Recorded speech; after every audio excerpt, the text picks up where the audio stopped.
All right.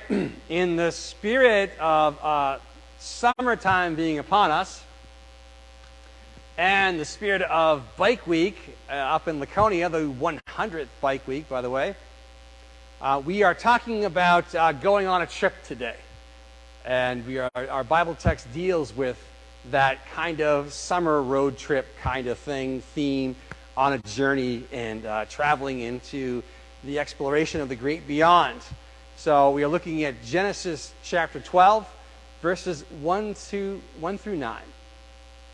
This is the story of Abraham and his journey that God called him to go on.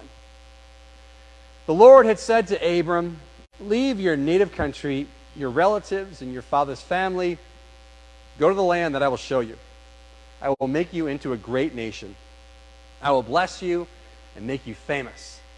And you will be a blessing to others. I will bless those who bless you and curse those who treat you with contempt. All the families on earth will be blessed through you." So Abram departed as the Lord had instructed, and Lot went with him. Abram was 75 years old when he left Haran. Took his wife Sarai, his nephew Lot, all his wealth, his livestock, and all the people he had taken into his household at Haran, headed for the land of Canaan. When they arrived at Canaan, Abram traveled through the land as far as Shechem.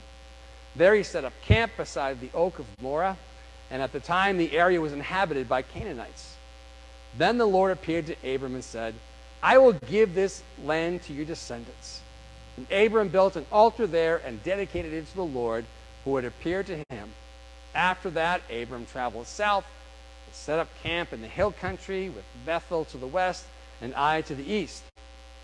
There he built another altar and dedicated it to the Lord, and he worshipped the Lord.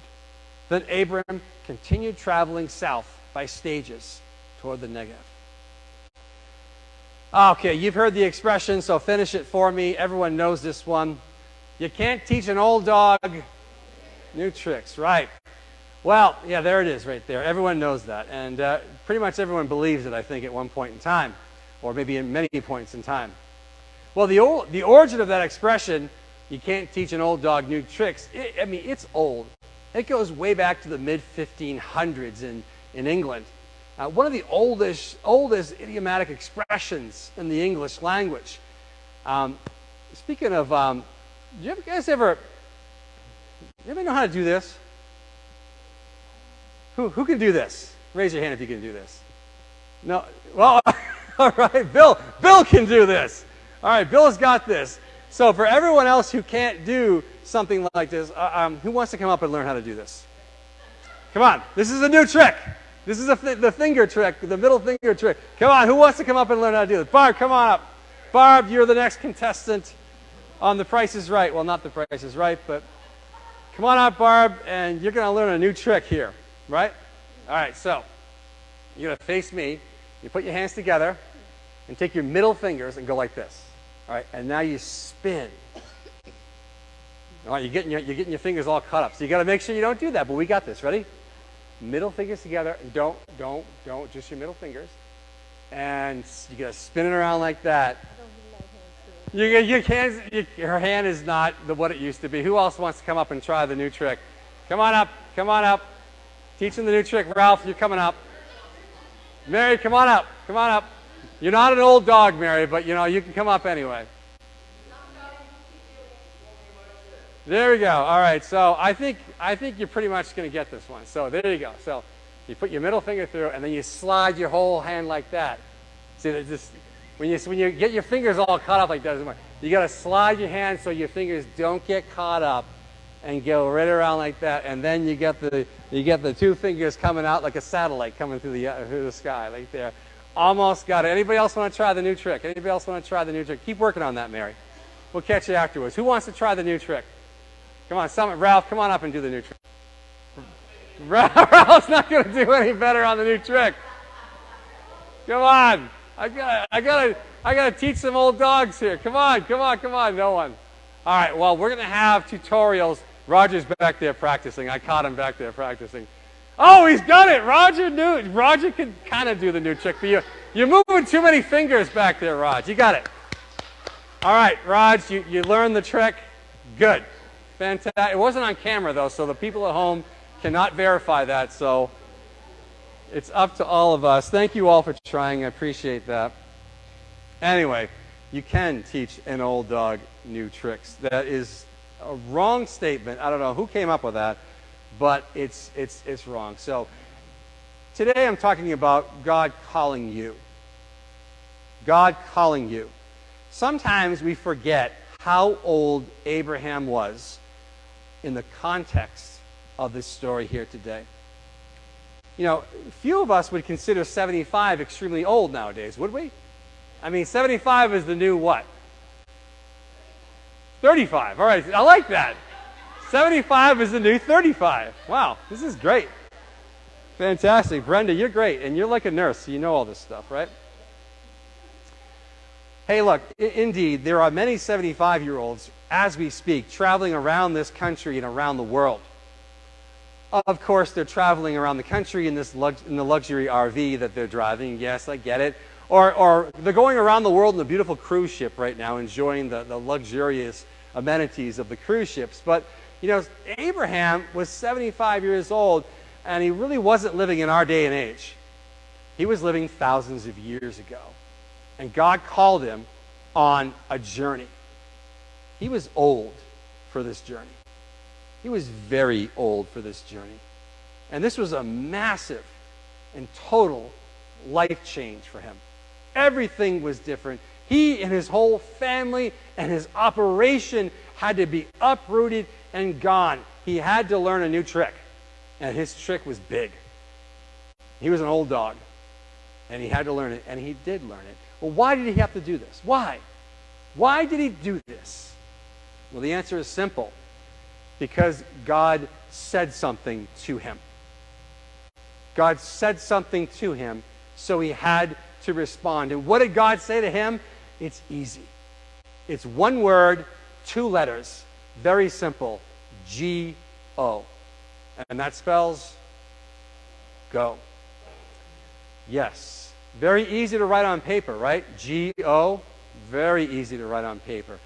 And it's easy, you know, for like a 23-year-old young person to go truck across Europe with a backpack on. That's easy for them to do. They're young. They're made out of rubber. You know, they bounce back. But a 75-year-old, not so much. Especially considering that Abraham turned his whole life upside down. He really went out on a limb because God simply told him to go. Go. The Hebrew form of this verb go is the most emphatic possible verb form that they could use. It's like writing the word go in big capital letters, go, with exclamation points, like 20 of them afterwards. That's the nature of this word in the Bible. Well, when you know, God isn't making a suggestion here. He's not saying, you know, perhaps if you'd like to. Or maybe it would be nice, Abraham, if you would like, you know, maybe move towards that direction. You know, the Lord is issuing a stern and solemn command to go. And when Abraham hears the command, he's living in the city of Haran, in the southeastern corner of present-day Turkey. So it's, you know where it is, out there. And he's lived in Haran a long time. He's been there quite some time. And you know, he's been there with his father, and he traveled there with his father on this epic journey years and years ago, from their hometown of Ur. They made their way to Haran. And Ur was located near Baghdad in present-day Iraq. So Abraham is no stranger to long journeys, but yet that his first journey was a long, long time ago, or a longer time ago. But yet still, a person of advanced age like him, I don't think he was excited about God's calling him to this long journey. It was a lot of work and a lot of uncertainty and a lot of effort on his part. And I'm sure he said a time or two or 3,000, God, I'm 75. all right? Come on. I'm 75. God's like, yeah, I know.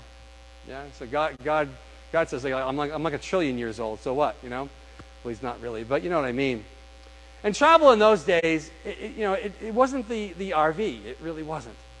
It was walking, or if you're lucky, you're riding on a camel or an ox cart or something, or a donkey, anything. But it was a lot of work, and it was not comfortable at all.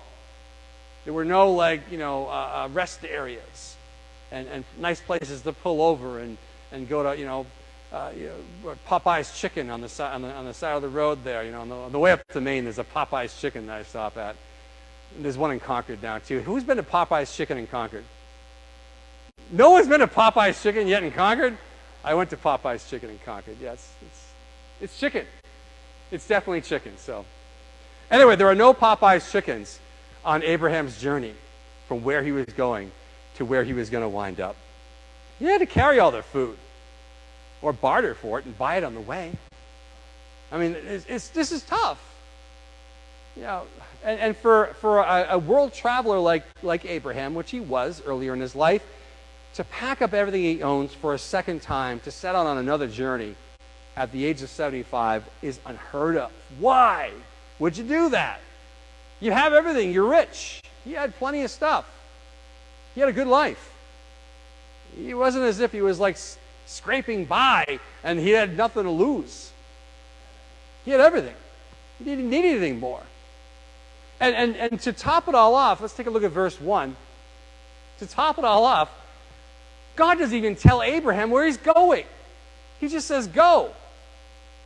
Look at this, verse 1. The Lord had said to Abram, leave your native country, your relatives, and your father's family, and go, there's that word, to the land that I will show you.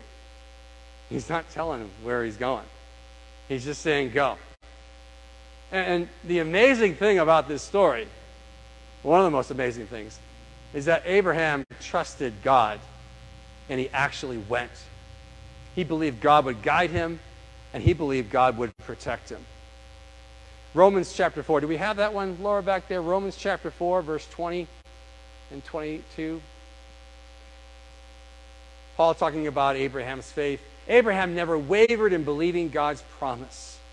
In fact, his faith grew stronger. And in this, he brought glory to God. He was fully convinced that God is able to do whatever he promises. And because of Abraham's faith, God counted him as righteous. Abraham trusted God and believed, even though God did not tell him where he was even going. How many people want to be like that in life? I mean, that is some serious trust. And that is some serious freedom. Because, we're all control freaks in this world. If we're going to do something in this world, we have to know every detail about it, or else we don't feel safe and secure doing it. And if we don't know all these critical details, we're just not going to do it. Abraham knew nothing except for God, his voice, and his calling. And he's like, yeah, that's enough for me. That's enough for me, he said. God just saying, go, and I'll show you. I want to be like that too. Because life's a journey, and then you hear the bikes going by, and the classic example of a road trip on a motorcycle. Life is a journey. When you were young in life, when you were young and imagining what life was going to be like for yourself, how would you ever imagine that you would wind up where you are now with the life that you have now? Could you ever have imagined that when you were young? I could never have imagined my life. Like if I was asked when I was younger, where are you going to be in 30 or 40 years, I would have said something totally different. Totally different. Oh, the twists and the turns and the ups and the downs that we go through on this journey of life. It's crazy. It's like, that country artist Rascal Flatts, God Bless the Broken Road. That's a great song. And it talks about, it's a journey of someone finding someone significant in their lives, but the idea is that it's like there are broken roads that we travel down, and they are roads that we never could predict would ever happen. But yet we go down. God blesses those roads as we journey along the ways that he takes us. The broken road that leads us to where we are now. That's the journey we're on. And we all have a life calling. Just like Abraham. Please hear me. You have a calling on your life. You do. You might not think so. Maybe you think you're way too old of a dog, you know? Ain't teaching this old dog new tricks, right? We all have a life calling. I went to college and got my degree in business marketing, and I fully prepared to work in the business world. Yeah, I lasted 8 years. That wasn't bad. And then I found my next calling, to go to seminary. And so I sold everything, packed up my family, and off we went. And here I am now. Where will my next calling be? What will I be doing? When will that come? I don't know. Maybe it'll come when I'm 75 years old, like Abraham. I don't know. But God has a calling. I think of people who have lived out their callings for a long, long time. I think of Pastor Linda right over there, over 80 years old, and she is still a huge, active leader in our region, the American Baptist Churches of Vermont and New Hampshire region, and doing some wonderful things and working very hard for this region. I think of Pete Bolster, too. Pete's not here today, of course, because he's doing what he usually does, whirlwinding all around creation, roaming to and fro, as Pete and Claire like to do. Globetrotting, And he's active, too, in our region, over 80 years old. This journey never ends. The calling never ends. It doesn't expire when you get to be a certain age. It's like, God's done with me now. I can just, relax and put an Afghan over my legs and call it a day, or a life. No, he doesn't. No, I'm sorry.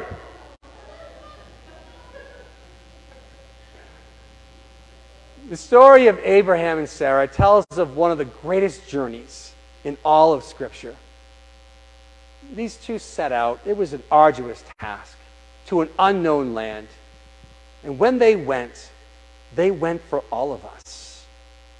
They went for us. Abraham is considered the father of the Jewish faith.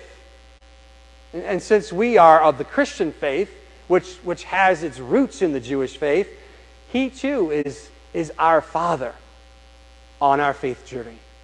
We share that. Because our faith is a journey. Our faith is a journey. And we need to go. Because God is calling you. Calling you. I love Walt Whitman, and especially his well-known poem, The Song of the Open Road. I love it. And he says, "Afoot and lighthearted I take to the open road. Healthy, free, the world before me. The long brown path before me, leading wherever I choose. Gently, but with undeniable will, divesting myself of the holes that would hold me. I inhale great draughts of space. The east and the west are mine. The north and the south are mine." It's just a journey. It's a calling. It's a movement. It's an adventure. It's God calling us. I think of Jack Kerouac. I'm not quite so fond of Jack Kerouac, but I did read his book On the Road. Anybody read Jack Kerouac On the Road? Yeah, I think it was required reading at one point in time. But anyway, it tells the story of two people, Dean Moriarty and Sal Paradise, two young men tearing across America in some old car. And Kerouac wrote this. He said, "Beyond the glittery street was darkness, and beyond darkness was the west. I had to go. I had to go." And that's that calling. That's that calling that we experience. Abraham, too, felt like he had to go. God was calling him. But it was more than wanderlust that was calling Abraham, and he certainly was on a much more noble journey than Kerouac was writing about, although many would debate that. But anyway, Abraham and Sarah set out for Haran for parts unknown because God called them to do it. And that leads me to the natural question. What is God calling you to do? What is he calling you to do? Where is God calling you to go? Because God is calling you. God is not letting any of us off the hook. So please don't think you are off the hook. Robert Raines, in a little book called Going Home, he told about how he received a call from God when he was in his late 40s. He said this, he said, a call from God may come as a nudge, a glimpse, a touch, a glance, some little fresh insight, or some tearing sorrow in your life that tears you away from your world and sets you on a new course. It may come as in the earthquake of anger or grief or energy, or in a still small voice that calling might come. He said, however it comes, the power strikes us with surprise and disruption. He said, I was taken by the scruff of my life and shaken loose from the securities and identities that had served me, or I had served for 44 years. He said, I was mugged in the night by a strange inner assailant. And that was like God calling him and saying, go. Go. God was calling him into ministry, but ministry is only one calling out of millions. Millions. Which calling is yours? Okay, here's how it happens, right? It begins with a voice that you hear. All right? And, not with your ears necessarily, but sometimes it is, because it comes from somebody else. Usually it's deep within your heart. And for most of us, it's merely like a little hint. It's like an inkling. A thought you just can't get rid of. And maybe it's a thought you don't even like, but you can't get rid of it. It's just there. It's always there. And it keeps coming back and coming back. And it leaves you thinking, I wonder. And you try to ignore it, and you try to run away from it. You try to block it out of your ears, claiming you're an old dog, and this isn't going to happen. That's maybe 20 years ago. Maybe 40 years ago, I don't know. Yeah. No, it's now. You try everything, but there it remains, a steady beating within your heart, which is where it lives. It lives in your heart, that calling, because that's the center of your passion. And it's not to say that the call of God is blatant, okay? It's not out there and like blaring like on a neon sign in front of you. It's very often the subtlest, quietest voice you could possibly imagine. A whisper. Why would God need to shout anyway? He's God. He doesn't need to. Sometimes the whisper of God is so much more than enough. Really it is, if we listen. Ask yourself the question, what is it that you have a burning feeling about? Because you do have one. And I'm not saying that this has to be going off and being a missionary out in Timbuktu. That's not what I'm saying. God's calling can be extremely simple. Extremely simple. You have one, or you have many. You have many callings from God, despite your best efforts to minimize it, or disqualify it, or think it to be impossible, it's still there. And no, you are not too old to do what your heart is telling you to do. So that excuse is invalid. Throw it away. Gone. You can teach an old dog new tricks. Just ask Roger. He did the middle finger trick. He was back there doing it. So he has proved for all of you that you can do this. Thank you, Roger. Appreciate that. First time, too. Amazing. That's why we have you back there running that camera and all that soundboard there, Roger. Get the best back there, right? Abraham heard this still small voice of God in his heart. And that voice was saying something so emphatic that he had to listen and obey. Go. Go, Abraham. There's so much writing on this. Verse 2, I will make you into a great nation. I will bless you and make you famous, and you will be a blessing to others. I will bless those who bless you, curse those who treat you with contempt. All the families on earth will be blessed through you. Yeah, no pressure, Abraham, really, honestly, no pressure. That's funny. But there is no pressure when God is the power behind your every step. God's doing it. So what is God calling you to do?